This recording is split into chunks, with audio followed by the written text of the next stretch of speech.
Yes, hello everyone, Fáilte Rashkady, Cúilín Media. Welcome back to another show here on Cúilín Media. It is episode 19. It is that time of the week. It is Thursday evening at 8 p.m. It's another weekend preview show where we also run back through the news that took place across the GA world across the last 4 days since our last episode on Sunday at 8 p.m. If you are new to the show, please do like, subscribe, share, all that good stuff. And then on top of that, get involved in the live chat. Let us know what you are looking forward to, what particular GA news caught your eye over the last week, and what games you are looking forward to this weekend.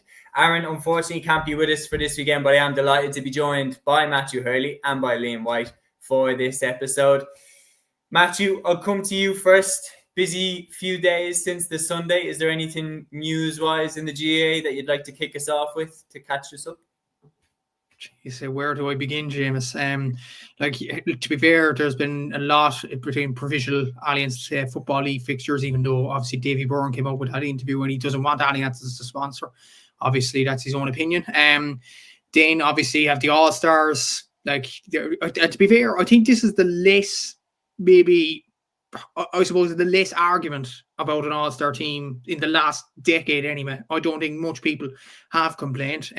Maybe some Tipperary fans are saying they should have more than 7, but look, that's what you get with confidence from winning the All-Ireland, I suppose.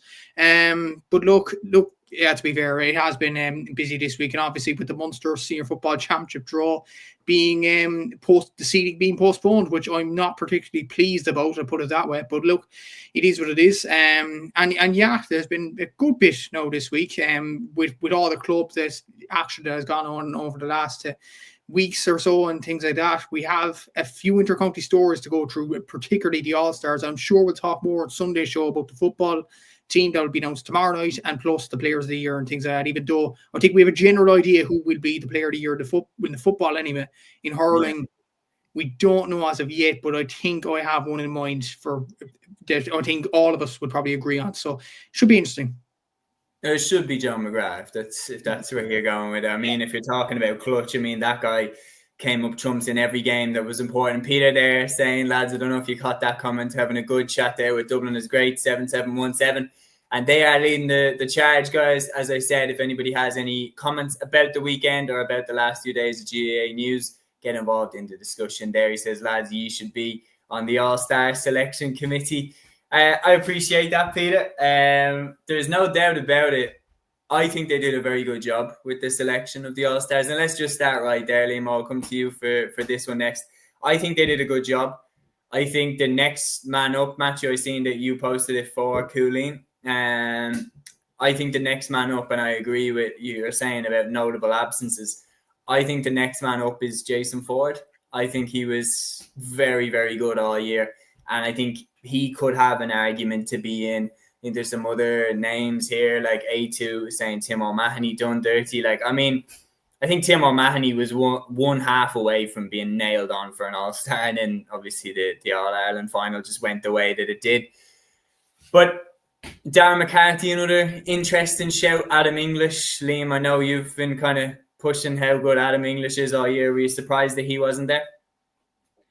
I suppose, look, you're always going to have the arguments for who should be in there and who shouldn't be in there, and everyone's going to make their case. I suppose with Limerick going out in the quarterfinals and not winning the Munster Championship, it's maybe not much of a surprise. Now, I know people would say, well, then why is Cathal Mannion in there? Because he did the exact same thing with Galway, and probably to a lesser extent, because Galway would have been a lot worse this year than Limerick, in my opinion. But Cathal Mannion was in every single game. He was absolutely outstanding. I wouldn't sit here and say Adam English was outstanding in every single game he played for Limerick this year. I thought he was excellent this year.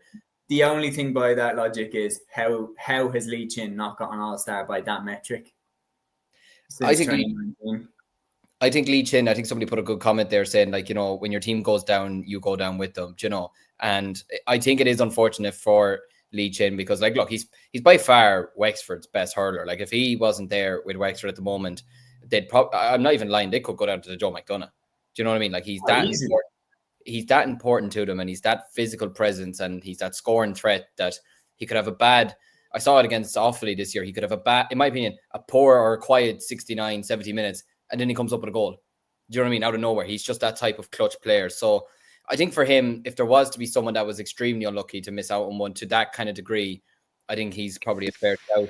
In terms of Darren McCarthy, look, when you get 2 red cards in a 1 year, in a way, is it probably a system that should maybe go? Maybe, I don't know, because I know back years ago, if you got a red card, you just didn't get an all-star. But I think when you get 2 in the 1 year, you're asking for a lot. Do you know what I mean? I agree that he shouldn't have got one, but yeah, he had such an amazing finish that I can see where people are pushing from.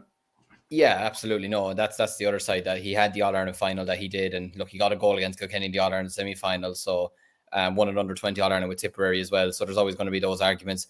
In terms of English, look, I think English is a superb player, and I'm not going to change my mind on that. But I can see why he didn't. I can still see why he didn't get one. I don't think his performances, like Cathal Mannion, I feel like Cathal Mannion just carried Galway, whereas I don't think Adam English carried Limerick. Do you know what I mean? So I think that's maybe the big difference in that perspective. I'm actually happy to see Cian O'Sullivan get one.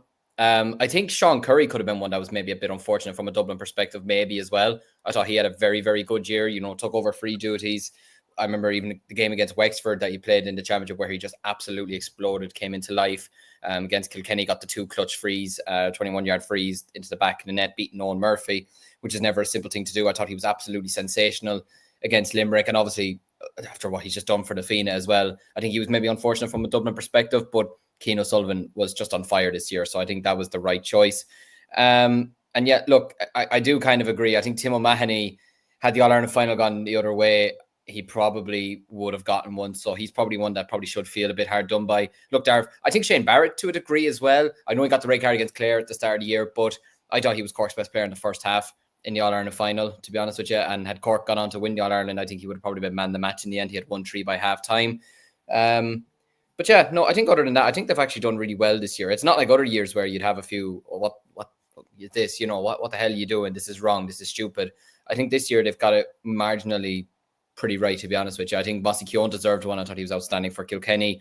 If Kilkenny had gotten over the line against Tipperary, he would have been the big reason. He was unbelievable in that semi-final and in the Leinster final as well. Hugh Lawler, I thought he was out. I think he's one of the best fullback, potentially arguably the best fullback in the country. Owen Connolly getting one, of course. Jesus, he's probably going to be the highest scoring fullback of all time by the end of his career. Sure, he could be up there right now at the age that he is. You've Ronan Maher, obviously, was a leader this year, a warrior for Tipperary, a proud son of Turles Sarsfields. Rhys Shelley, I love seeing him recently saying that he's not going to change his antics as a goalkeeper. He's just going to be that. He's like Ben White in a way for Arsenal. He loves being the enemy. He loves being annoying and everything like that. But you need that type of character in games like this. But yeah, no, I think overall I think it's a good choice. I think it's right to have Brian Hayes in there as well. I thought he had a very good year for Cork, and I still think he's one of the most dangerous and lethal corner forwards in the country. So yeah, I think overall I think it's a really good choice, to be honest. Yeah, I would agree. And interestingly as well, 10 first-time All-Stars included in the side. And I'm going to give a big shout out here to Jer, who is a regular guest on my pod, and then also is Jer threw in some interesting facts about the All-Stars. One of them is that it's the first time the 3 counties who played in the Leinster Championship have gotten All-Stars since 1998. So I mean that's a long stat. But then Jesus Christ.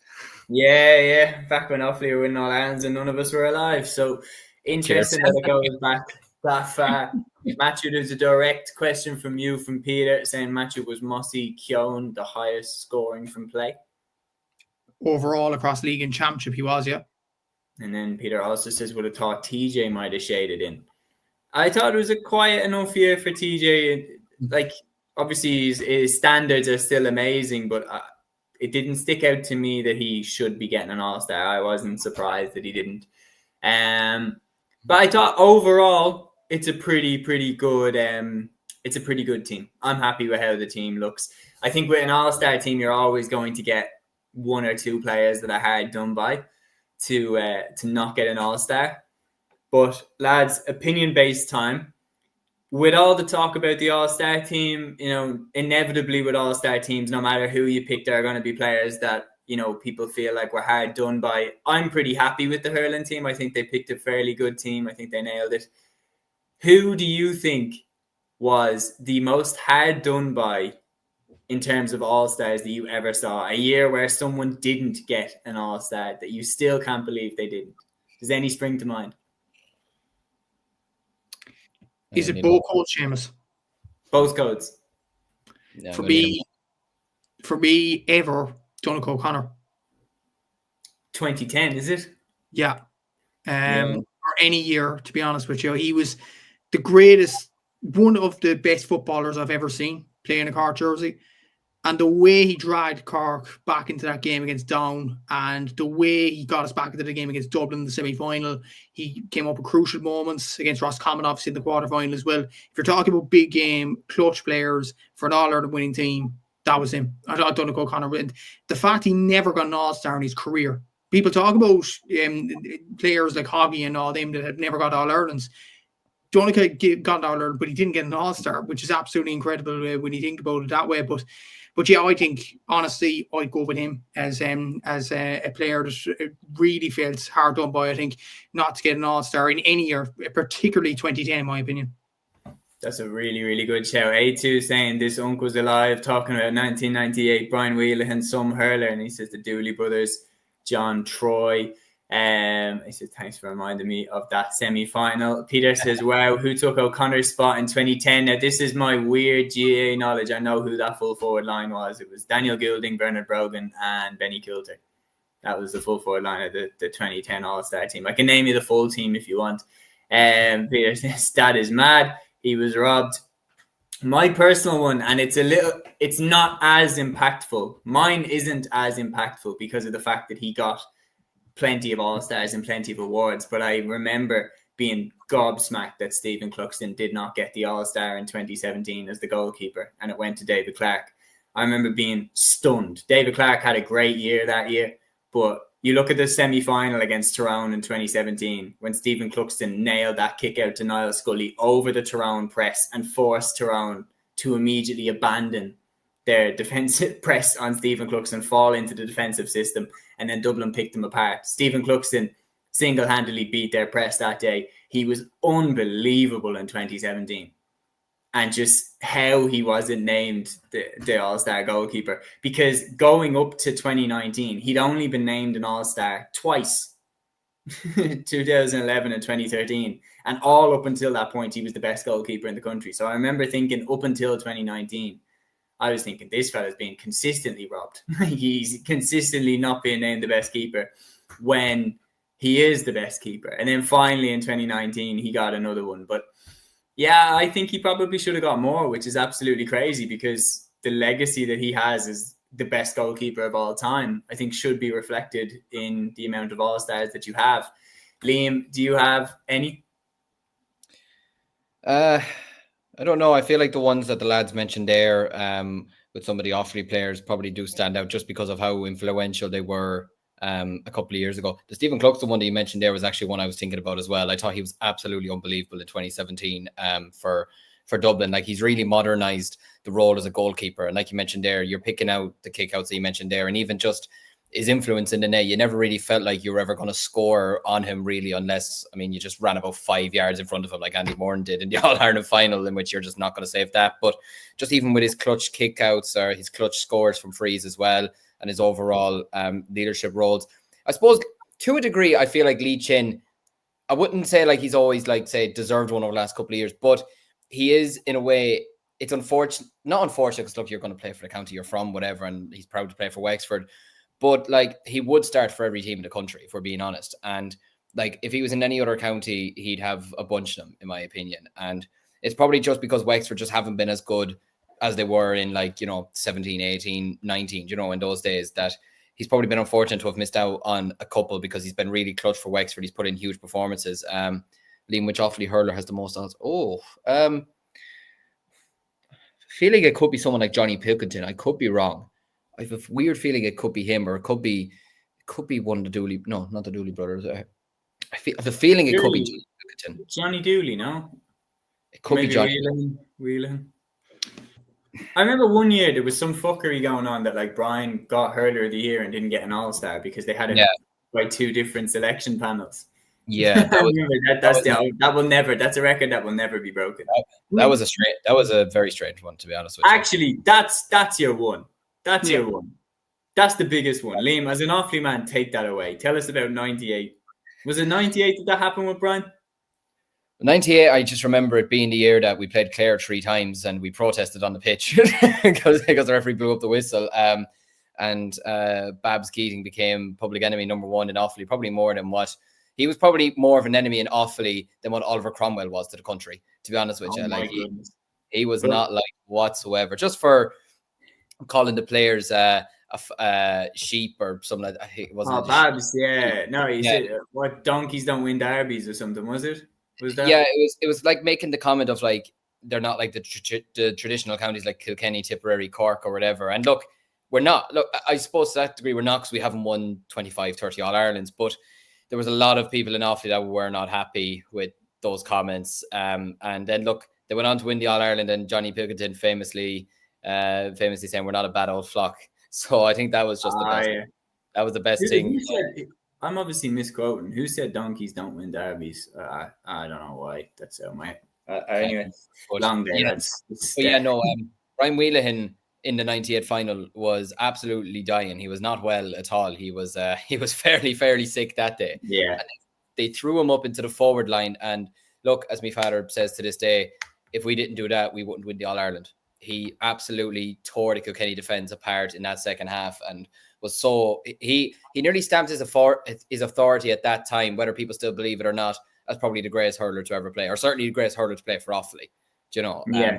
Well, for the compilation, can you walk us through 98, Brian Wheelahan getting hurler of the year, and somehow not getting an All-Star? Just tell us about that for the package with myself and Matthew. It just makes no sense. I don't know how you can win hurler of the year and not get. It's like winning the Ballon d'Or but not getting named in the FIFA Team of the Year or something like that. Do you know what I mean? It just makes absolutely zero sense. And I hope something like that never happens again, to be honest with you, because like you can't, like an All-Star, look, winning the hurler of the year is obviously nice, whatever, but I think having an All-Star, and especially if you get it with your teammates and the lad that you've hurled it all year, it's a reflection on your teammates as well, because they've helped you get it as well. And yeah, look, I could tell you something. It's not something that a lot of Burr people or a lot of Offaly people in general were too pleased with back in 98 before I was born anyways, and still talked about at times. Maybe I'd say if I asked Brian in the morning what do you think of it, he probably wouldn't say something that'd be too PG, but yeah, no, it was completely bonkers anyways. But yeah, I saw a comment there as well about Johnny Pilkington, cult hero. He's a cult hero, and by God, lovely fella. He's absolutely bonkers. I was working with him this year at the Offaly under-20s, and by God, he's a character. I could tell you that. But everyone in the county loves him, and everybody adores him. You know, and nobody has a bad word to say about him at all. He ironically coached my club actually 15 years ago, which is mad to think now. But yeah, no, I hope something like this never happens again. Where, like, could you imagine this year, John McGrath wins hurler of the year, or David Clifford wins footballer of the year, and they're not in the team, and they're not getting an All-Star? Yeah, that would be nuts. It would be nuts. But how good Wheelahan was that year, I don't know how he didn't even get named an All-Star anyway. Kid Cudi comes in with a really, really, really good example. This is more footballer of the year territory, but Gooch never getting footballer of the year always shocks me. That to me is crazy. When you look at some of the players that have, and obviously like if they got footballer of the year, obviously they were sensational players. You have to be to get the footballer of the year award. But the fact that Gooch never got it is mind-blowing when you consider how good he was for so long. And I think Gooch was like almost a victim of his own success, where because he was consistently so good that nobody ever really noticed, like, my God, he's much, much better this year. Like, I mean, I think a peak example of it is like Michael Darragh-Macaulay in 2012 versus Michael Darragh-Macaulay in 2013 was like a different human being. And he like absolutely took the championship by storm. So he was like the new arrival, put him right in a good position to get that Footballer of the Year award. And he was a worthy recipient of that Footballer of the Year award. But I remember that year, and it's funny that ties in, but I remember watching that semi-final in 2013 and the way that Gooch just orchestrated the play from centre forward. And I was just like, this guy's just a genius. Like, his brain is just a million miles ahead of everybody else.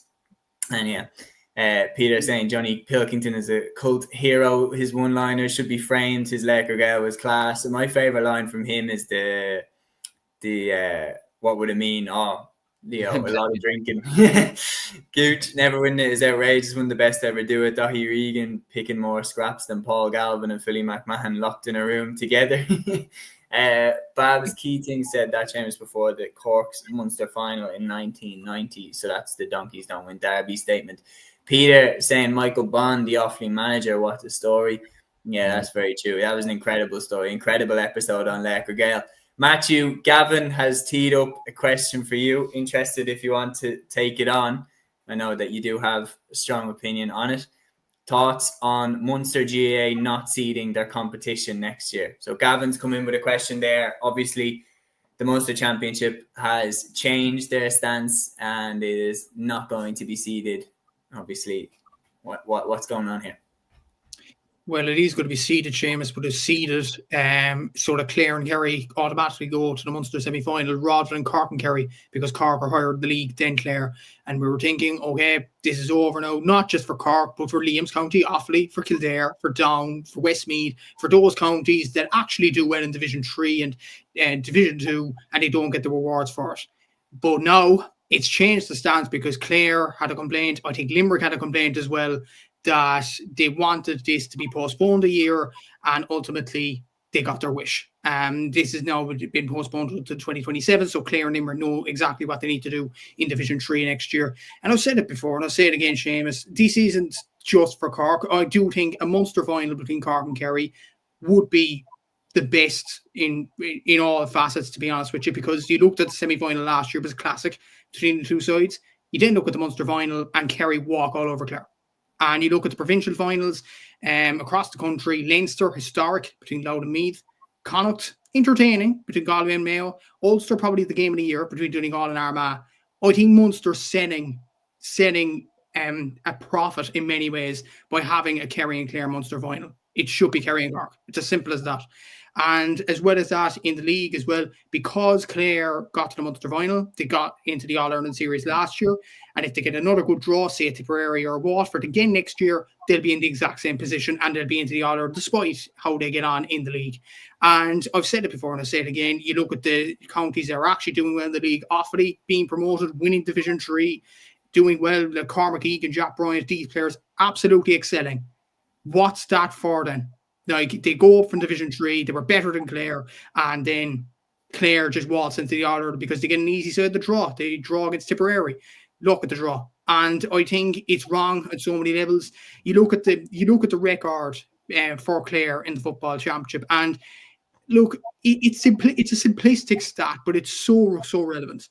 Out of the Munster finals and out of the All-Ireland Senior Football Championship group games, in the last 3 seasons, Clare have played 12 games. Do you want to know how many they lost? 12. That's your proof there. There is counties that are just not good enough for the Sam Maguire Cup. Clare are one of them. They have to go to the Tailteann Cup, rebuild, regroup. You're not good enough for the Sam Maguire Cup.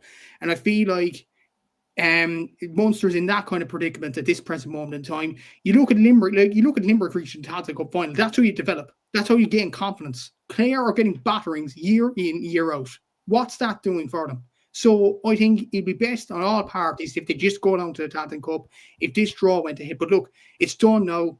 The draw is going to happen at the end of November. It'll probably, knowing the luck now of this over the last few years, it'll be Clare on one side of the draw with Waterford, Tipperary, Limerick, Cork and Kerry on the other side of the draw. And it's just wrong. It's just wrong, to be honest with you. And look, I'm passionate enough about it. That's my rant over. But I just feel like Clare, look, they have to regroup, go down to the Tailteann Cup, redevelop. They're just not good enough for the Sam Maguire Cup. And that's okay. They're just not good enough. And that's the bottom line. My main issue with it is, and you make great points there, but my main issue with it always was you have to look at the hurdles. And I never agreed that getting to a provincial final should have got you a place in the Sam Maguire. I never agreed with that from the get-go, because I always looked at it and said, there's 2 main examples that I will pick. And I think Clare were, under Colin Collins in the mid-2010s, Clare were a serious team. Like when they had Gary Brennan and when they had David Tubridy at the peak of his powers, they were a serious team. This kicked in just as those lads started to head out the door. So they were going into a period of transition anyway. And you look at when how Meath won the Tailteann Cup, and then when they came up to Sam now over the next couple of years, they've actually competed well and they got to the semi-final this year. You look at how Down competed in the group stages. They were really, really good, and Down actually beat Clare fairly handy. But you have to look at this and go, there's two main examples. Clare qualified for the Sam Maguire in one of the years by beating 2 Division 4 teams, compared to what Antrim would have had to go through, for example, in Ulster, beating the All-Ireland champions in the preliminary round. And then you have to go through, 3 more games to get there, or 2 more games to get there? Sorry, they were in the quarterfinal. But that's one of my main points. Then on top of that, one of the years that Sligo made it into the Sam Maguire, they made it because Leitrim lost to New York. So then Sligo beat New York and qualified for the Connacht final off the back of it after beating London. So they beat New York and London and qualified for Sam Maguire. How is that worthy of playing at the top table? In my opinion, if you want to, there's a simple fix for this, in my opinion. There's a simple fix. Win the province. If you win the province, in my opinion, you have earned a spot at the top table. You look at examples like Roscommon in 2010. Louth should have won it in 2010, and that would have been a perfectly reasonable jump up. You look at Fermanagh, I think, correct me if I'm wrong, but I think Fermanagh might have been in Division 3 in 2018 when they made it to the Ulster final after beating Monaghan. If they'd beaten Donegal in that Ulster final, should they have got into the All-Ireland? Absolutely. But if you just get to the provincial final after beating 2 Division 4 teams and then get a bit of a hiding in the provincial final, you don't deserve to be in the Sam Maguire Cup, regardless of what county you are. And especially when you look at Leinster and Ulster, 2 very even provinces now, especially Ulster. You look at what Antrim would have to go through to get to an Ulster final to qualify versus the routes that Sligo had to go through in 2023, beating New York and London, and Clare had to go through one of the years, I can't remember the exact one, but beating Tip and beating Waterford, I think it was, who were both in Division 4 at the time. That's not equal punishment they have to go through to get there. But if Clare had let's say the year that Clare really put it up to Kerry in the Munster final, if they'd beaten Kerry in that Munster final, absolutely, you've earned your place at the table. Even the year where Clare beat Cork, that game where Clare just shaded it, Clare had beaten a team that were ranked above them in the league. So to some extent, they'd proven they could compete with the teams that were going to be in that competition. When you beat teams that are going to be playing in the Tailteann, and then you lose heavily to a team that aren't, I don't see how that indicates it. Peter says, spot on, Seamus, win it equals earn it. And most of the comments in, Matthew, are completely agreeing with you, saying, I think with Leinster being more even now, it just makes the Munster Championship look a lot worse without a good final. A2 says, in all seriousness, it's absolutely idiotic, and it does so many counties dirty. And then he says, the Matthew rant when Cork draw Kerry in the semi-final is going to be generational. Liam, one of the counties that, in my opinion, was done a bit dirty this year was your very own Offaly. You have to say, getting promoted out of Division 3, winning Division 3, and to not get in. I mean, we didn't win the Tailteann Cup in the end, so maybe it wasn't the worst thing in the world. I know. But in terms of who had a better league? Well, look, we had a better league than Clare. I know Clare beat us on the final day, but I think we had to avoid a 10-point defeat to them, and we were beating them at halftime. I think our lads just took the foot off the gas in that second half, to be honest with you. But look, there is that degree, yeah. We did win the league, and look, we were 10 points up against Meath in the quarterfinals, and we just had a disastrous second half and kind of collapsed them. And, we met Kildare in the Tailteann Cup quarterfinals, and realistically, that could have been a Tailteann Cup final. It's just the way that the draw felt. And, we had a kick in the last minute to potentially win it or draw it, and we could easily have got over the line that game. It just came down to millimeters between us and Kildare as well. But look, I do agree though. I think it's you do look at Leinster now, and Leinster, especially with Dublin getting bet last year, it is going to be a lot more even over the next couple of years because Meath are improving. You saw that winning the Tailteann Cup 2 years ago. They are improving. Down have improved massively. I'm really actually looking forward to them this year, especially their game against Monaghan in the summer. I thought was one of the best. They had their game against Galway as well, but for me, the game against Monaghan, just because for years the way Ulster football was seen, that was an absolutely, what was it, 227 to 126 or something like that. That was just such a mental game to watch. The league kept changing hands as well. Literally, like it was such an enjoyable game to watch. And like you mentioned, Limerick getting to the Taoiseach Cup final is going to really, really improve them now as a county. Kildare winning the Taoiseach Cup is going to improve them because they could easily have gotten to the Leinster final last year. They could easily have won the Leinster Championship last year. They lost out to Louth very narrowly. Who's to say they couldn't have beaten Meath in a Leinster final? Do you know what I mean? So it will improve teams. And I think we will improve next year as well. I think there's a lot of good footballers in Offaly, and obviously we've Mickey Hart staying on and Johnny Kelly staying on. I nearly said Declan. There's too many Kellys. Declan Kelly's the football manager. He's the manager. But Jesus, my brain's not working today. But yeah, like the two of them staying on, and like you mentioned there, the players that we do have coming through, we just got to make sure that we do have a good Division 2 campaign. Like, look, nobody, and I mean absolutely nobody is expecting us to be looking for promotion, especially when you have Derry in there and teams like Tyrone, etc. But just stay up in Division 2 and prove that you can compete with these teams as well, which is not going to be simple, but that's exactly what we need to do. And look, I don't think, has there been I know the draw for the Leinster Hurling Championship has been made. Has the draw for the football championship been made in Leinster yet? I don't think it has. I actually don't know, to be honest. Yeah, I don't think it has. The draws will be made at the end of November for all provinces. Yeah, okay. But regardless of who we get, like 7 o'clock in the morning on radio. But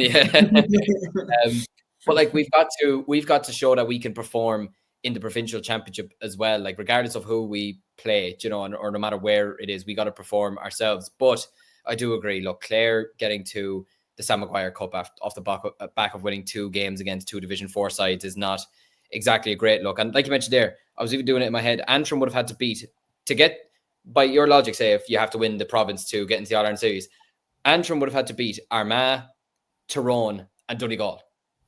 Like, come on. Yeah. or if you don't beat one of them, okay, beat Monaghan. Like, come on, like, like the best of teams in the country won't be able to do that. Well, unless you're Kerry, who just bet everyone this year. But most of the best teams in the country can't do that. How are you expecting poor Antrim to do that? So, yeah, no, I do agree. I think there needs to be a better system in place. Absolutely. I think just for me, simple fix: win your province, and that qualifies you for the Sam Maguire Cup, or else win the Taoiseach Cup or be in Division 2 or Division 1. In my opinion, those are the teams that should qualify for the Sam Maguire Cup, and Division 3 and 4 should be in Taoiseach unless they won the Taoiseach Cup the year before, like Westmeath had, or you win your province like Roscommon did in 2010. Do you want to guess what division Roscommon are in 2010, lads? Because they looked into this. Division 4. Division 4. Yeah, Division 4. So it can happen. It's very rare, but it can happen. And in the instances where you do have that situation, you can achieve incredible things. And that team, like, I know Gavin will never forget Downey Shine in that Connacht final in 2010, shooting the lights out. And that was one of the most incredible wins, because that Sligo team were damn good. And a lot of people forget that. Like, that Sligo team had Eamon O'Hara, people like Mark Brentney, David Kelly. Really, really good Sligo team. Anyway, lads, just before we move on, it is really, really important that we also express our deepest condolences to the family and friends and anybody affected by the tragic passing of Monaghan legend Eugene Nudie Hughes.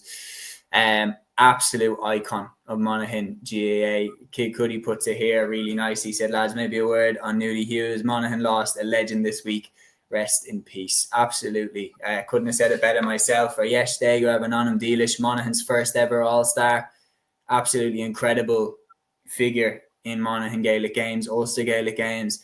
And the GAA has lost a real star this week. And it came out on the Monday just after the pod. And we obviously would have talked about it on Sunday's pod. But it's important that we cover it this week, lads. So yesterday, you have an Anam Dealish. Deepest condolences to any friends, family, Monaghan fans, GAA fans that are affected by this, or anyone who's affected by this tragic passing. Yesterday, grabbing on 100%, yeah. I'd say it's a sad passing for Monaghan GAA. Great stalwart for Monaghan, obviously, as you mentioned there, Seamus, first ever All-Star from the county of Monaghan. Absolute legend of the game. He inspired so many for Monaghan footballers down through the years to win Ulster titles and things like that. He was absolutely exceptional. A really, really good player for Monaghan, but just a great role model for kids as well, for kids growing up and being Monaghan potential Monaghan footballers as well. As you say correctly, may rest in peace, condolences to his family, friends, Monaghan GA circles, all around as well. Yeah, absolutely. I'd like to send on my deepest condolences as well. An absolute legend of not just Monaghan, but Gaelic football in general. Unfortunately, he was diagnosed with cancer a couple of years ago. And look, cancer is not the easiest thing to deal with. And look, we all know someone in our lives who's had to deal with it in the past, and it's never a simple thing to battle through. But I think it was 2017 or 2018 he was contracted with it, and to have kept fighting for that long and kept battling on is a true credit to the man himself. Look, 67 is no age to go, unfortunately. And look, deepest condolences. A great Monaghan man, multiple-time Ulster Championship winner as well. You know, he was an absolute legend of the game, and he'll be sorely missed. So, rest in peace to Nudie Hughes.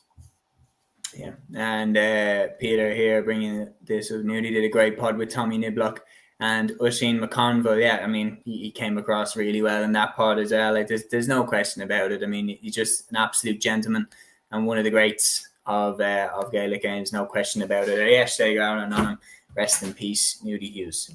So we are going to move into the club championship fixtures that are taking place over this weekend, and we are going to start, Liam, with the one that you definitely will have your eyes on, the Leinster Senior Hurling Championship quarterfinals. Bio TG Cahar and Downlock Show, Kilcormac Cúilín going up against Ballyhale Shamrocks. What a game this is going to be. It very much feels like the potential old guard against the up-and-coming new team, because the Offaly champions led by the likes of Adam Screeney, whereas the Kilkenny champions led by the likes of TJ Reid. This one is going to be something else. Yeah, it's a game that I'm very much looking forward to. It's a game that I've wanted to see played again ever since 2014 when we met them in that Leinster final, and went up against will be on KK Ballyhale, will be an El Clasico. Yeah, absolutely, Peter. I still have bad memories of 2014 just because Offaly hurling was in a bad place at that time. We were getting batterings left, right, and centre on an inter-county level, and Kilkenny were All Ireland champions and had some of the greatest players who ever played a game. But yet, with our clubs, it's almost like it was even, to be honest with you. Like we should have beaten Ballyhale in 2014. They bet us after extra time. We missed a load of chances that day. We hurled really well for 60 minutes and just unfortunately lost in extra time. And that was like Nafina last year was obviously disappointing, but I could sit there and say, look, Nafina were the better side. Kula destroyed us in 2017, which is fair. But 2014 is one I just look back on thinking that's one that got away. And I've always just been thinking I would love to just get Ballyhale again and get them no matter what stage it is and just prove that we can beat them. And we've never beaten a Kilkenny side. We've only played Loughlin Gales and Ballyhale. We've only played a Kilkenny team twice. So it would be nice to knock out a Kilkenny team. And yeah, look, it has the makings of a great match. You have, like you mentioned there, you have Adam Screeney from us. You have Charlie Mitchell, Jack Screeney, Colin Spain, James Mahan, Conor Slevin in goals. You have a lot of great matchups there. Keelan Kiley. But then you look at Ballyhale, you've Richie Reid, TJ Reid, Adrian Mullen, Owen Cody, Niall Shorthall. So it's a real all-star type of game, and I think it's fitting that it's down in Nolan Park as well. I think it's right, to be honest, at this time of the year. A lot of our lads are used to playing in Nolan Park as well at this stage, so I don't feel like it's going to be too much of a worry for them. Our only Leinster title win was down in Nolan Park as well, so we have fond memories going down there as a club as well. I think it's going to be an absolutely cracking game. Was it that Aaron said the young versus new? I think he meant to say something different, but when he said that, but yeah, look, I think it's going to be a cracking game. I'm delighted to see that it's on TV anyways. I think it's going to be a real back and forth game. I can see it going right down to the wire. Obviously, you have Henry Shefflin there, who's never lost a championship game with Ballyhale. Now, I know he's lost games in the league format they have in there, so I would question that at times. But in terms of like actual proper like championship, he's never lost a game with them. And I'd love nothing more than to break that, to be honest with you. I would absolutely just love for us to look.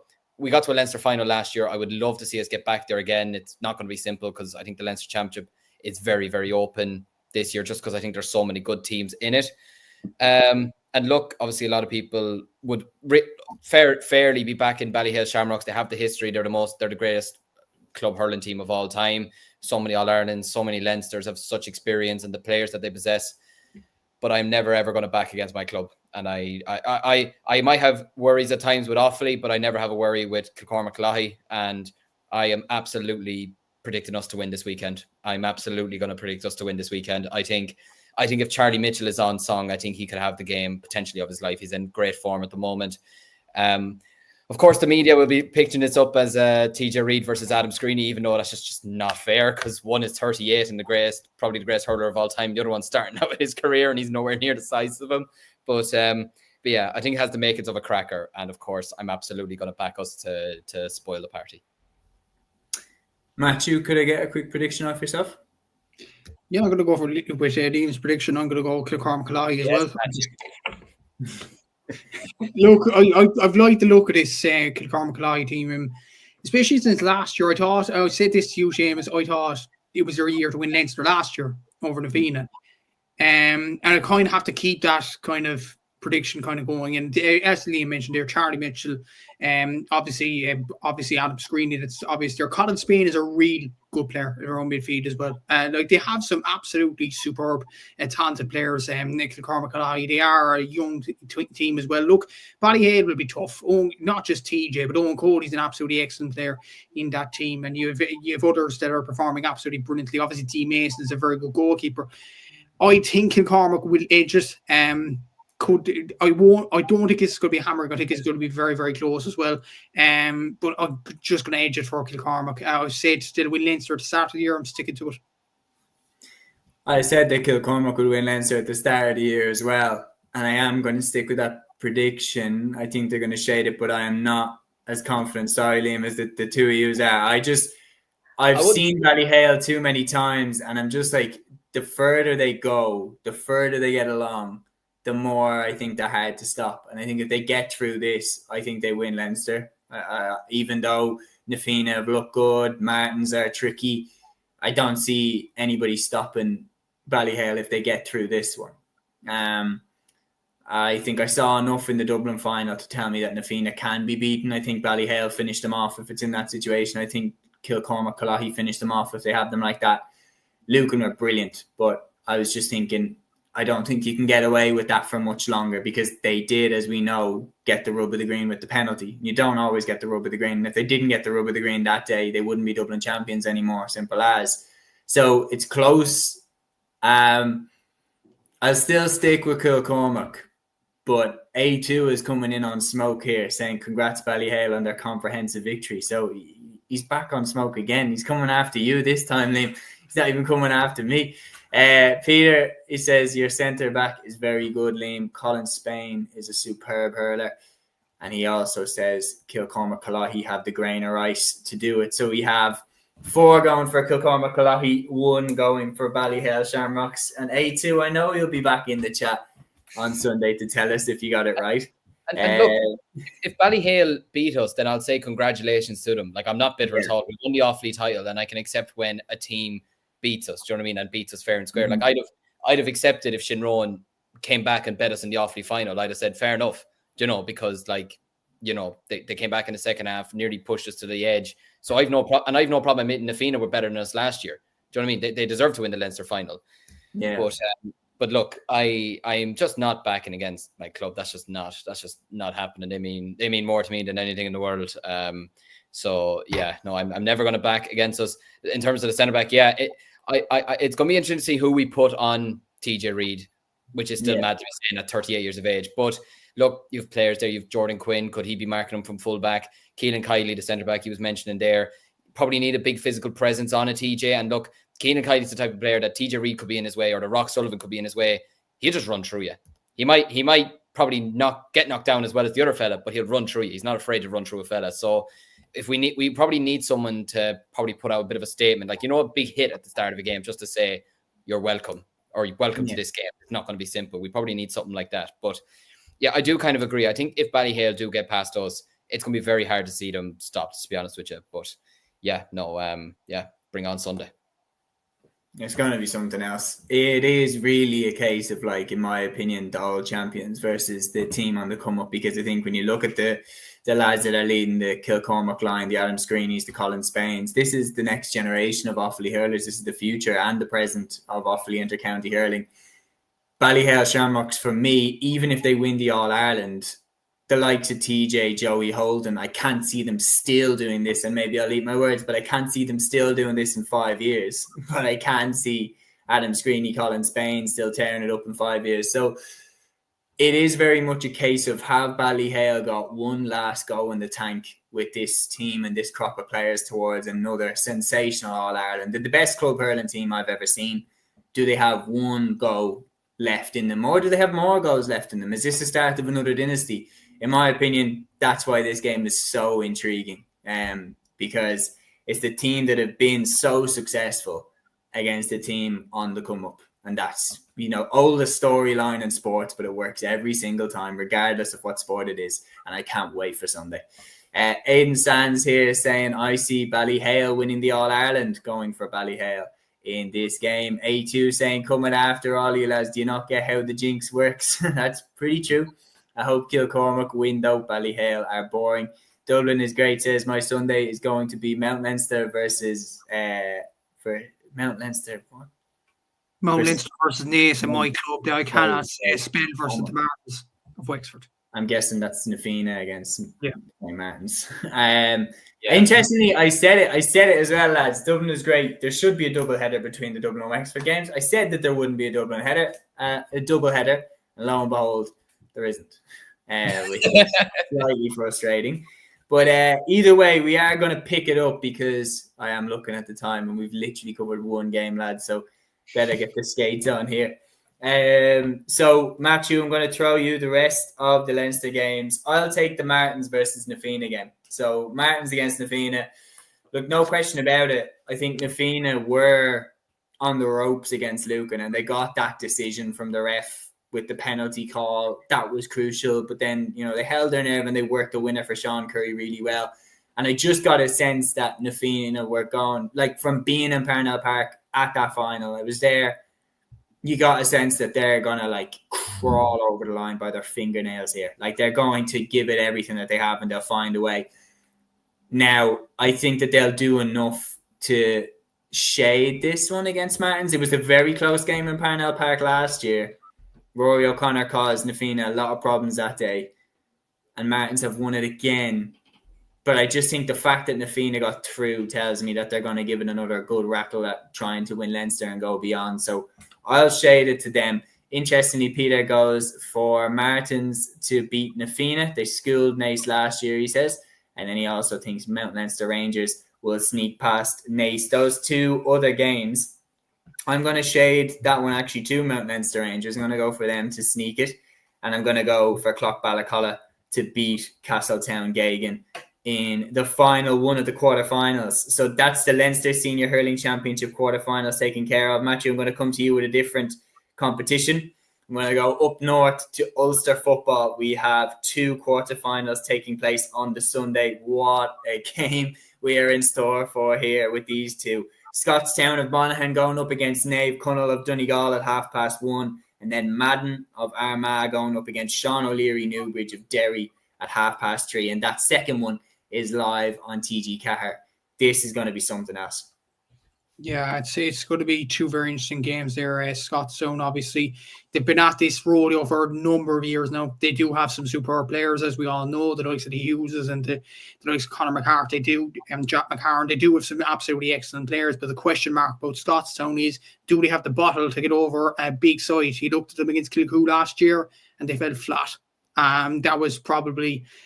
It was so disappointing from a Scottstown level last year, because there was so much expectation for them, and then Kilcoo just rolled all over them, and it wasn't really hard for Kilcoo in the very end of it. And I feel like for that reason, I think Dave Cullen have a superb chance here to upset the apple cart in many ways, because Scottstown have not proven their worth despite the players that they do possess. Very tight game to call. I know Nave Cullen have the likes of Finbar Rourke, who is a very, very good player, without a doubt as well. And they are passionate up there. Obviously, winning the Donegal final after extra time, like they went so well in that game, but they've had a few weeks to recover after that. It's a tight one to call, that one.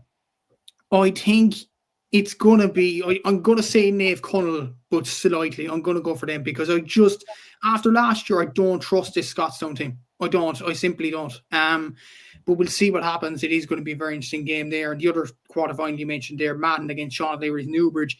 Two interesting sides here, Madden. There's a lot of emotion riding on at the moment with Niall Grimley and his family and what he went through, and obviously how they all won the Ulster Championship for the first time in their history. It was just an amazing achievement in many ways, and celebrating with the Loch McCrory lads as well. I'm sure we'll get on to Loch McCrory and Kilcoo in just a tick as well. Sean O'Leary's Newbridge, they're in this Ulster Championship for the second year running, and they lost to an Armagh team in the quarterfinal last year in Clonairon. And I'm sure Sean O'Leary's Newbridge will want to make that right this year. They were inexperienced at this stage, probably in the Ulster Championship last year, but that loss kind of brought Newbridge on a small bit. Like, they were inexperienced, but they have the experience now. They have the fantastic players, the likes of the McGrogans, the likes of the Dohertys, particularly Conor Doherty around the middle of the park, O'Sheen Doherty, Conor forward. Like, they do have some absolutely brilliant players. Obviously, Sean Young as well. Like, they do have Young in the forward line. They do have absolutely brilliant players and young players as well that did do well with Derry in the minor championship over the last few seasons. I think because Newbridge are more experienced at this level after performing in the Ulster Championship last year, I think they have more experience. So I'm going to go for Newbridge to win that one just for that reason. But Madden could shock me again. We'll have to see what happens.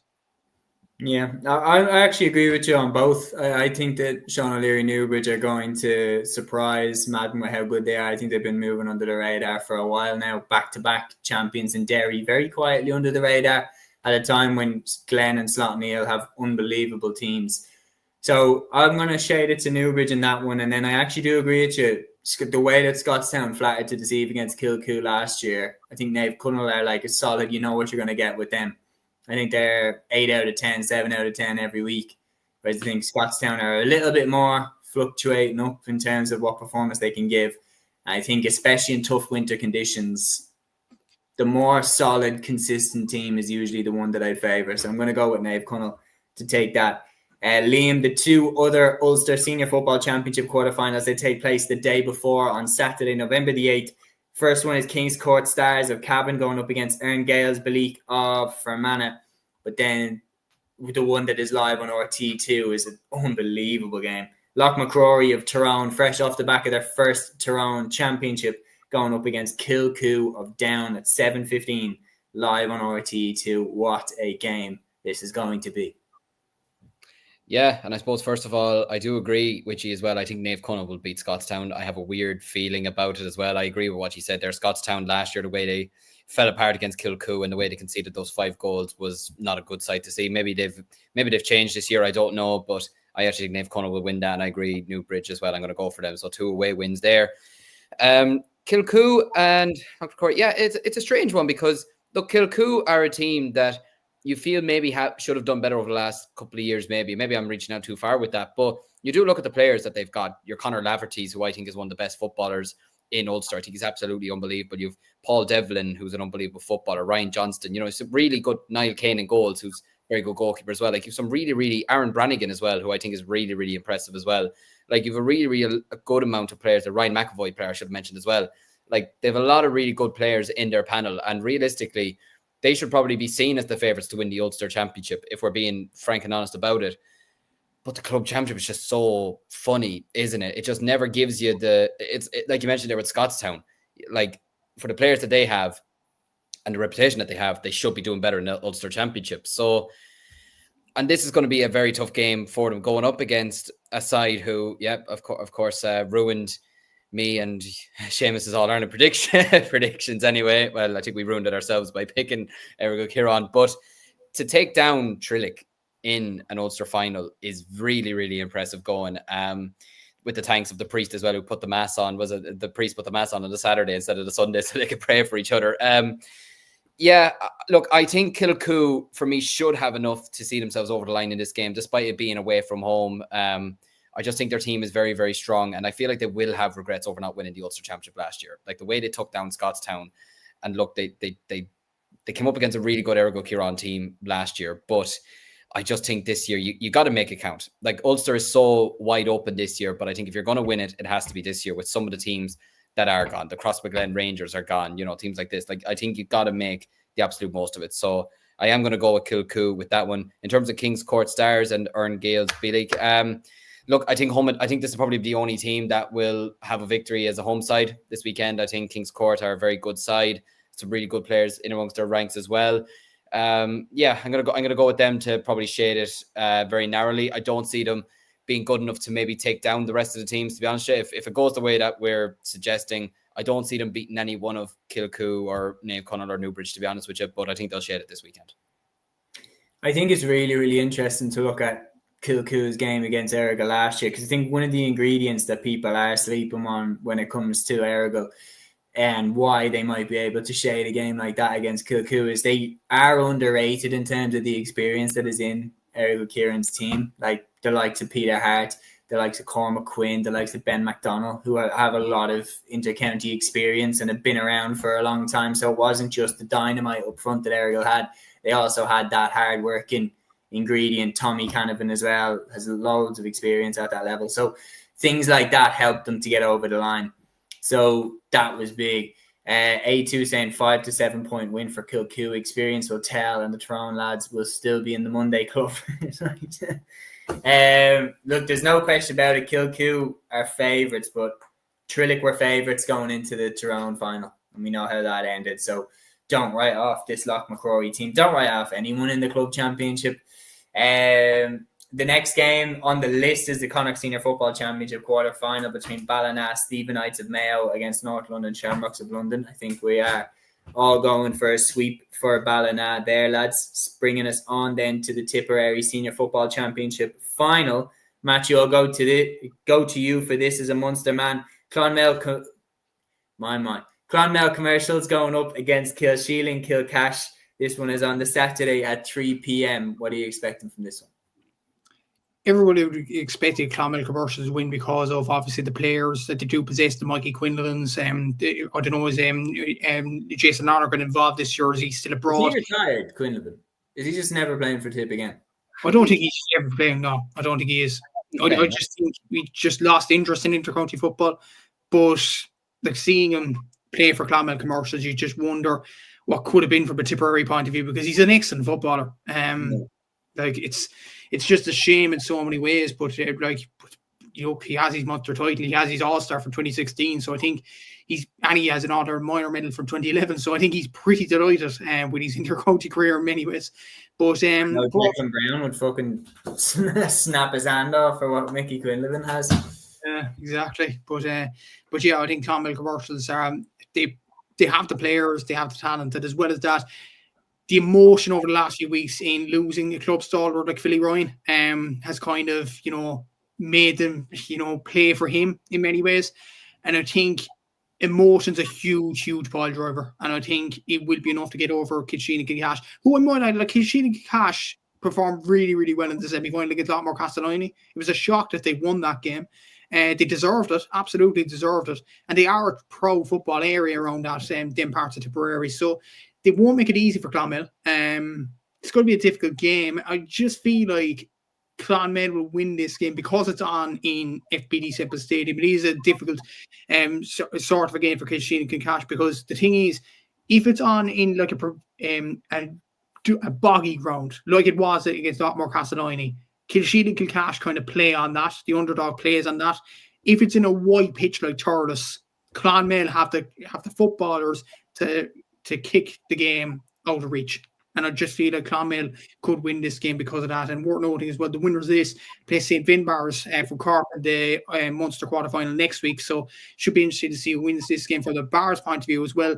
I'm feeling it will be Clonmel that win this game. Peter, there's a question here for you. Matthew, is the football heartland a Tip in the south of the county? Yes. Okay, very good. We are going to keep moving because you have a lot to get through. We're 15 minutes away from being delusional, so let's kick it up. Liam, I'm going to come to you next with this. The Limerick Senior Football Championship final takes place this Sunday between Mungret St. Paul's and Newcastle West. Aaron's pick from Munster is on the line this weekend. If Newcastle West lose, then another provincial prediction has fallen by the wayside. I'm going for Newcastle West though to win this. Are you agreeing or disagreeing? No, I think I'll agree. I think more for the sake that we can't have more predictions going down the drain, to be honest with you. to be honest with you, we need as many as we can get. But yeah, look, Limerick. Newcastle West are a very proud club, both coasts, to be honest with you. They're a very, very solid club. They've been a really good football team over the last number of years. It's amazing. You look at Mike McMahon, I'm just reading it here. He's turning 40 this month and he's still delivering big moments for his club. That's what I love about the club championship. Just these lads who are in their 40s or they're heading towards that age and they're still putting in these types of performances and still dragging their team to county championships, which is absolutely unbelievable. I believe it's their 6th title they're going for this weekend, I think. I think Mungret St. Paul's, is it that they've never won the title or is it their first final this weekend? It's one or the other.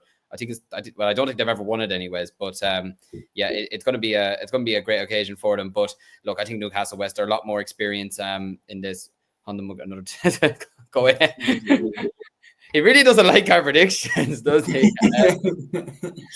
A2 next year. A2, I'm going to push you every week for predictions now.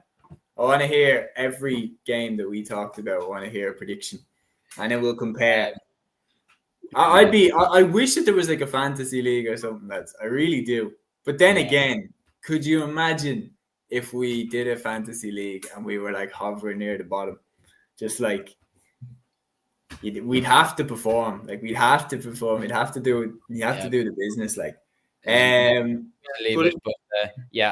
gonna go with Newcastle West. I know. Haven't seen the Limerick Voices preview of the final earlier that they met earlier this year and it was a 1-point game. So it will be a very, very close, tight affair, but I'm going to edge it to Newcastle West. I think they're going to get the job done and win a 6th title this weekend.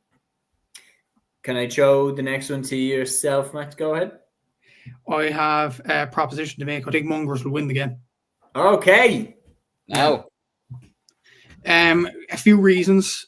Number one, and I think momentum is a huge pile driver. Mungret won the Limerick Intermediate Football Championship a couple of years ago. They tested Kilcormac all the way, and obviously that was a Kilcormac team. They got to the All-Ireland final. From Cork, they played St. Pat's Cúilín from Armagh that won the championship, and St. Pat's Cúilín obviously got to the Armagh final a couple of weeks ago. Mungret were winning amongst that intermediate grade a couple of years ago. And I feel like that's a club on the rise. You look at the LGFA team, they won the junior All-Ireland LGFA title last year. The men's side are doing so well as well.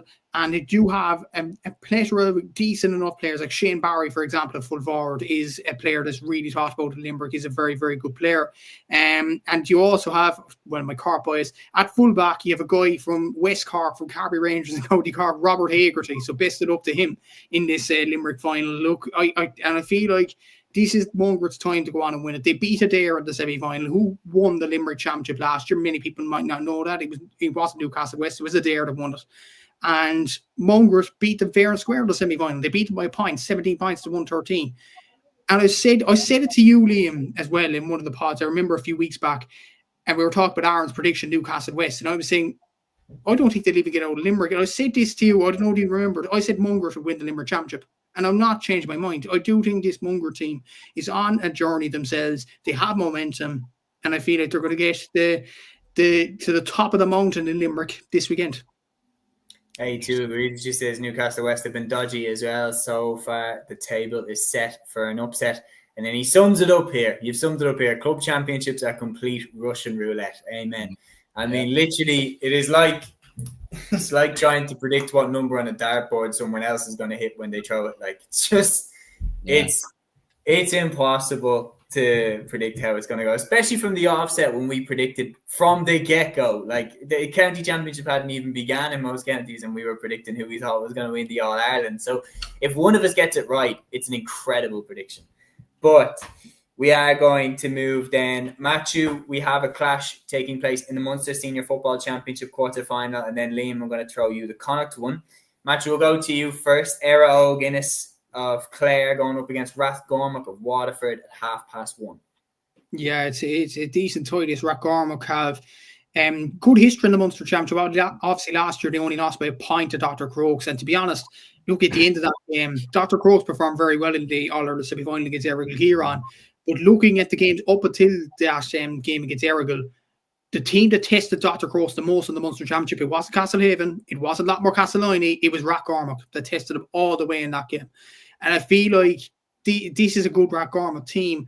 Aero Guinness have potential for so many seasons now. Obviously, they do have hurling and football, simultaneously. It is very difficult to contain both, and they do have some excellent players, the likes of Aaron Fitzgerald, Ike Muguero, who's a very good player, Gavin Cooney as well. They do have a plethora of a man of Doherty in the defence as well. A lot of them are in the Clare inter-county panel, and a lot of them, a lot of that Aero Ennis team would have played against the likes of St. Finbarr's down through the years and tested them all the way in those sorts of games, but they just haven't got over big game as of yet. I feel like this could be the weekend to do that, though. Rathcormac will provide a big test, but I think the fact that Aero Guinness have home advantage, literally, it is in Ennis, it's in Zimmerboim Park, Kissogue. There it is. Oh, mate. Ding, ding, ding, ding. So I feel like... now the pod's fucked. Now we won't be able to stop laughing for the rest of the show. And we're just coming up over an hour. But yeah, I just feel like, look, they're in Ennis. They will have home advantage. I think they'll get over the line against Rathcormac, and they have potential. And I think this will be the weekend where they see that potential come to fruition. Good stuff. Yeah, no, I'd say it as an underdog, because I think on paper you're looking at Aero and saying that they can do it. But watching Rathcormac last year against Dr. Crokes, by God, they pushed them hard. And I think, but it's one of those things again where, like, is that just because they were playing against Dr. Crokes, who were overwhelming favourites to beat them, and then Rathcormac can sit in and be very defensive and they've got nothing to lose? Like, you look at how, like, Ireland, for example, in the football, played really well against Portugal, just sat in, and then when it was Armenia at home and we were kind of now under pressure to come out and attack them, we kind of couldn't really do it. So I feel like, look, the reality is Aero obviously aren't as good a team, in my opinion, as Dr. Crokes, but that means that the game is different. That means that Rathcormac maybe sitting back and just parking the bus isn't as much of an option, but only time will tell. Liam, the Connacht Senior Football Championship quarter-final then takes place on the Sunday. I mentioned about the Saturday one. We're not going to see a shock in that one. If we do, then by God, that is the shock of the club championship if North London Shamrocks turn over Ballina. But this one, Shamrock Gales of Sligo going up against Moycullen of Galway. Could we see a shock here? Coolera Strandhill won the Connacht Championship last year, at least we not forget. Can Shamrock Gales turn over Moycullen? I think, first of all, maybe if North London gets lended Gabrielle and William Saliba and Declan Rice and Bukayo Saka for the weekend, maybe, well... Declan Rice on the GA pitch, do me a favour. Yeah, that'd be a sight for sore eyes, wouldn't it? But no, get Jack Grealish on. Oh, Jesus Christ, no. Flashbacks. Did he play GA? He did, didn't he? Yeah, he actually... I remember when I said that. He actually did. I think Jack Grealish played at half-time of the Kerry Cork All-Ireland final in 2009.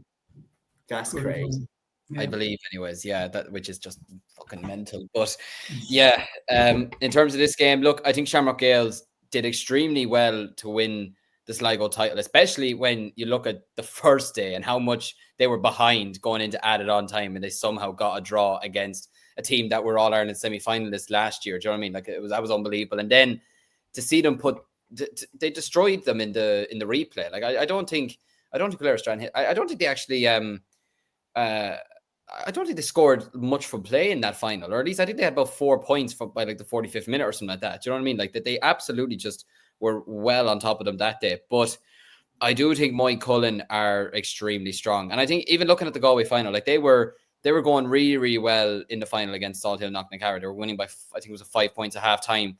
But even when Salt Hill came back at them and went a point ahead, Moycullen still had the stamina and the strength in the end to push on and get a late win. You had Sean Kelly, who was unbelievable on the day. You had Desi Keneally, who got 6 points. Fiona McDonough, who got 2 points at corner forward. You know, like, there was a lot of really good performers on the day, and they really put their heart and soul into winning that championship.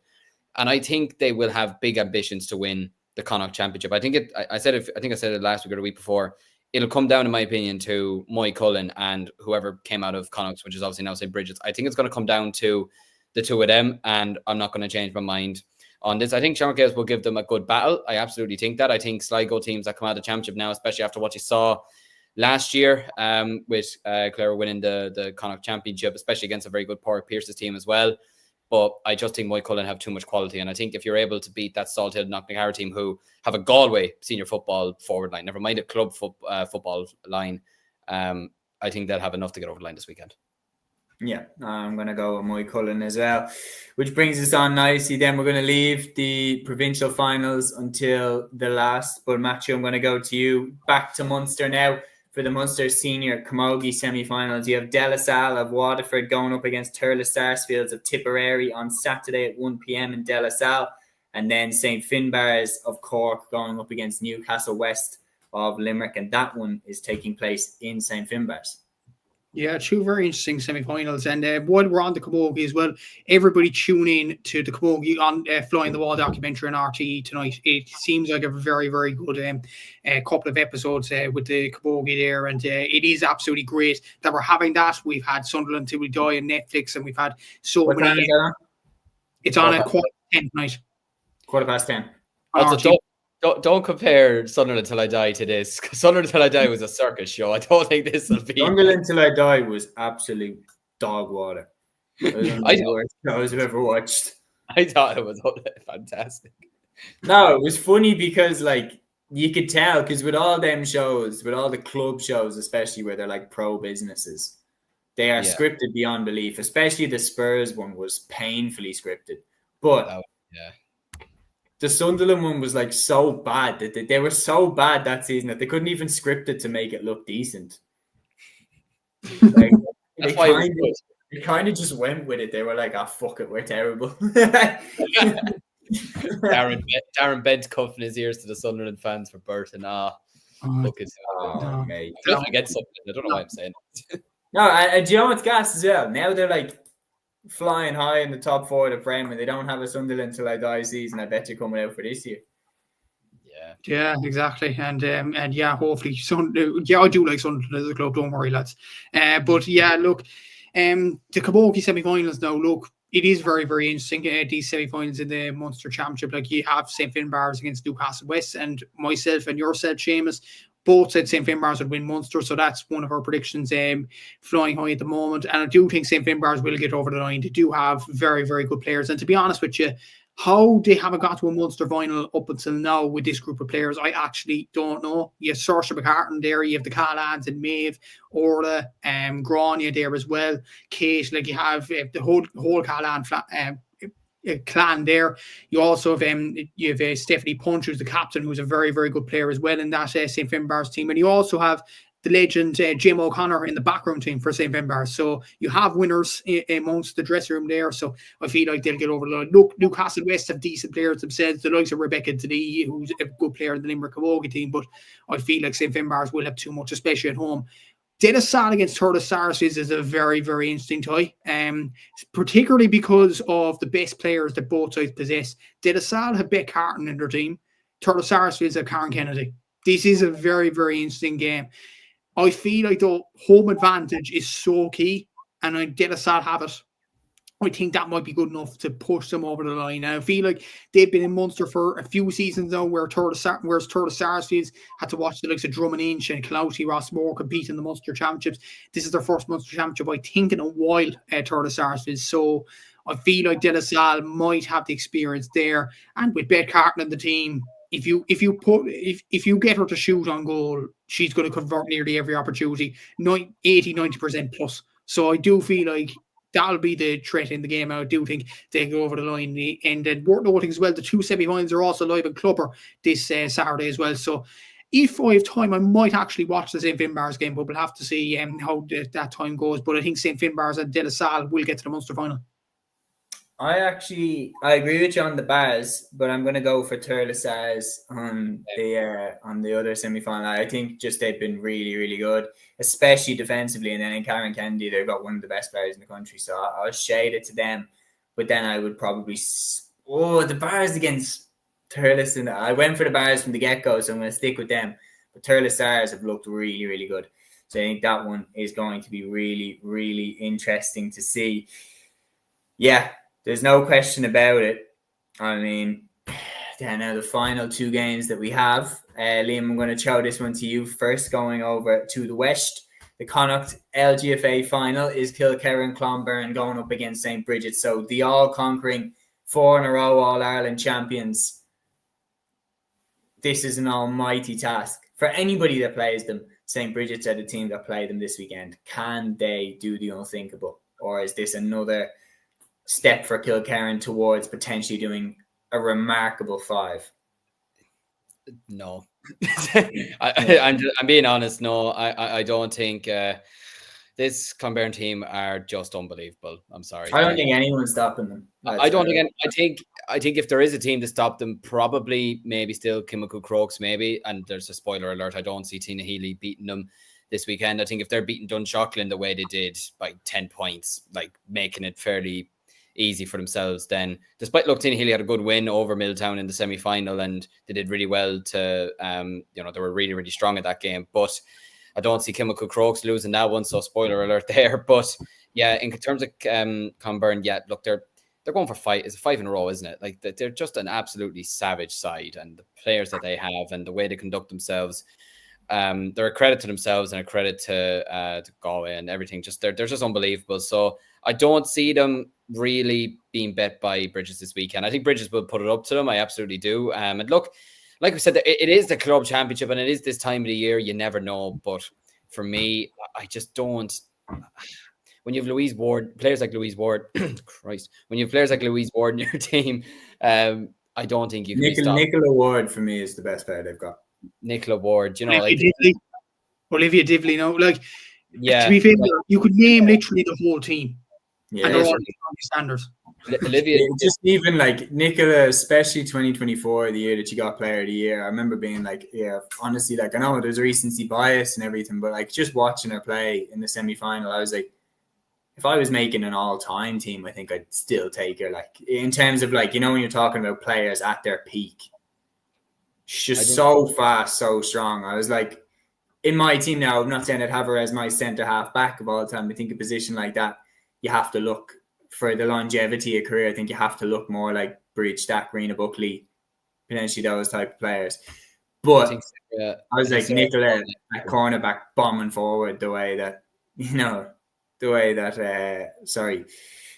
we saw players like Keith Higgins do, and that would be where my mind would go. But I think you've put the 2 finals together, Liam, and I think it does make sense because Kilmacud and Kilkerran, they're going into provincial finals as overwhelming favourites. Like just, I don't see a shock happening in either of them. I think that both of them actually are going to be quite comfortable wins. And then the question is, they go into a Final 4 against, I think, whoever wins between Ergnitz and Ergul Kieran. And then Comer Rangers are also in there already. Matthew, you know better than me. Who play Kilmacud and Kilkerran on the opposite side of the draw? Because I think I don't have a clue. I looked at the LGFA website last night, and there's nothing on it. There's no provincial draw or anything like that. So, that probably needs to be updated. To be honest, but. Yeah. Either way, Peter here saying, mighty show, lads. Thanks a mil. Have a good weekend and enjoy the games. Good luck to Kilcormac. Kalahi, good to have you on with us, Peter, again. We will see you on Sunday at 8 p.m. And then Peter had one question before that. Said, lads, would you like a doc crew to film your team? Dublin was great, just saying no. But my thing is, I would have loved, did you watch the World Cup 2022 documentary on Netflix? I would love a documentary style like that made of the GA championship. Could you imagine like the 2019 hurling championship for me? Could you imagine that one where like if you had a camera in every dressing room following the players, interviewing all the captains, the way that they did in that doc, just that Final 4, I remember it was like Wexford tip on one side and then Limerick Kilkenny on the other. It was mental. Like it's just an incredible year. And that was the year where Horgan scored like 210 or something in one game or something, wasn't it? 310, yeah. There was so much going on that year that was just crazy. And yeah, I remember even we played Wexford in Parnell Park and drew with them. And I remember that was like a real evidence of how far I thought we could go. And that was just a mental year. I would have loved to have seen a doc made like that. I would prefer not to have 2019 because Kerry relegated us to the Christie Ring. Yeah. Better times. That was a shit year. I'd love a doc style like the Netflix ones with Formula One, Drive to Survive, or Six Nations. Yeah. They were very good. I'd love a Last Dance style doc. I'd love like ones are good. The NFL ones are good, to be fair, actually. Yeah, I'd love like the Michael Jordan style doc with like the Kilkenny 4 in a row, or like the Dublin 5 in a row, 6 in a row team. Amazon does really good football documentaries, actually, to be fair to them as well. Yeah, but hopefully now the Camogie one is good tonight, and hopefully that'll set the precedent for Gaelic games. But as we've seen down through the years, like Jim McGuinness, that Donegal documentary on RT back in 2012 was good, but I don't think Jim McGuinness is allowing like media or cameras inside his training. No way. We kicked Kevin Cassidy off the team for giving a piece to a book. Like he's not letting cameras into the dressing room. No way in hell. And the thing is like, because the game is amateur, you can't enforce that. You can't be like, oh well, cameras are here, tough. Like, I mean, I bet that would have been part of the World Cup, that like, here, this doc is being made. It's going to be there. Yeah, tough shit. Like, obviously, it's not going to show the tactics boards and stuff like that, but it's going to show the dressing room after the game and stuff like that. Dublin is great saying Hell for Leather was quite good. Hell for Leather was fantastic. Real. I thought that was brilliant. I watched the first episode and I was like, I'm watching all of them and I'm binging this. Like, it was unbelievable. They had everybody that was relevant to the GAA's journey. And that's what RT is capable of. Like, when they really go all in on the GAA content, that Hell for Leather documentary was beautiful. And I'd love to see more. I'd love to see more content. And it takes time, I get that, but I'd love to see an in-championship style documentary where, imagine now if in December they were going to drop like the GA Championships of 2025 behind the scenes, like a World Cup 22 style doc where you're in the dressing room with Kerry, you know, at halftime in the All-Ireland final and stuff like that. Like, just with those crisp shots that Mark Ford takes on that cam, like it would be unbelievable. Hopefully we get it soon. But yeah, that would be my addition. But anyway, we have passed over the hour 20 minutes, so I'm going to wrap this up right here. We've covered all the club games at senior level that will be taking place across the weekend. And for the results, keep an eye out on Cúilín socials. And then join us this weekend on Sunday at 8 p.m. for a weekend review show. But until then, make sure you enjoy the games this weekend. Thanks to Matthew and Liam for jumping on with me for another episode. Really enjoyed that one, lads. And until Sunday, Torah. Instinct, baby.